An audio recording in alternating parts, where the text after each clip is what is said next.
Assalamualaikum warahmatullahi wabarakatuh. Perkenalkan, nama saya Novia Rahmadamayanti, Stambuk B201 19070. Saya merupakan salah satu mahasiswa Universitas Tadulako, Fakultas Ilmu Sosial dan Ilmu Politik, Prodi Sosiologi.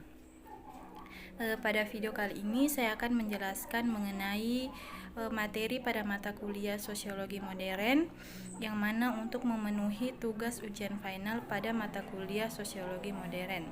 Baik, langsung saja di sini saya akan menjelaskan mengenai teori konflik.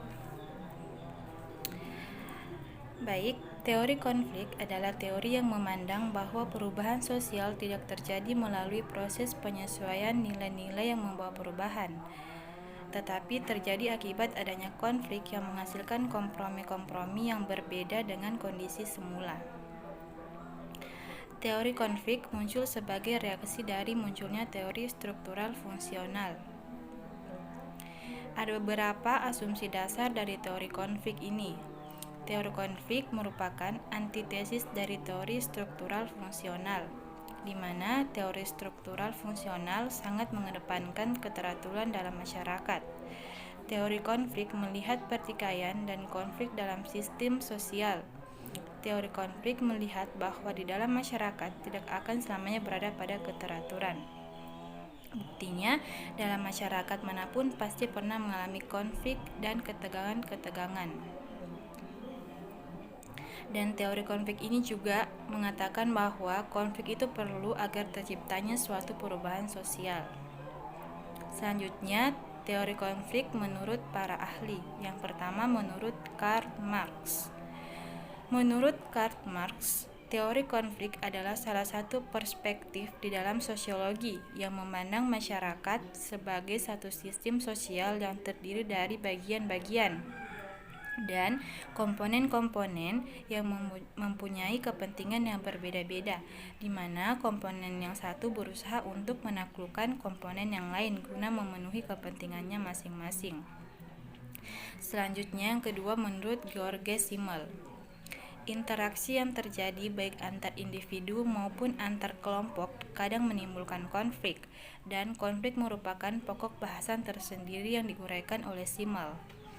Menurut Simmel, masalah mendasar dari setiap masyarakat adalah konflik antara kekuatan-kekuatan sosial dan individu, karena pertama, sosial melekat kepada setiap individu, dan kedua, sosial dan unsur-unsur individu dapat berbenturan dalam individu, meskipun pada sisi lain, dari konflik merupakan sarana mengintegrasikan individu-individu.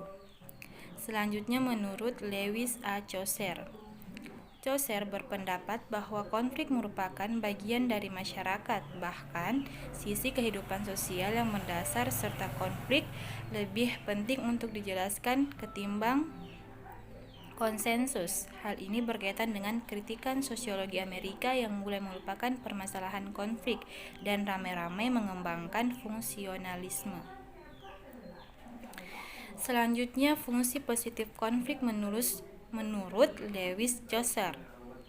Beliau mengatakan bahwa konflik sebagai mekanisme perubahan sosial dan penyesuaian dapat memberikan peran positif dalam masyarakat, sehingga dalam suatu hubungan sosial tertentu, konflik yang disembunyikan tidak akan memberikan efek positif. Selanjutnya, tipe dasar konflik menurut Lewis Chaucer, yang mana terdapat dua. Yang pertama itu konflik realistis dan konflik non-realistis. Konflik realistis yaitu sumber konflik yang bersifat konkret atau material dan mudah dilakukan konsensus dan perdamaian. Sedangkan non-realistis bersumber dari keinginan yang tidak rasional dan cenderung bersifat ideologis dan sulit dilakukan konsensus dan perdamaian.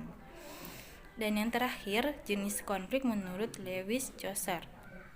Yang pertama, konflik eksternal, yang kedua konflik internal, dan kedua jenis konflik tersebut memberikan dampak positif bagi suatu kelompok.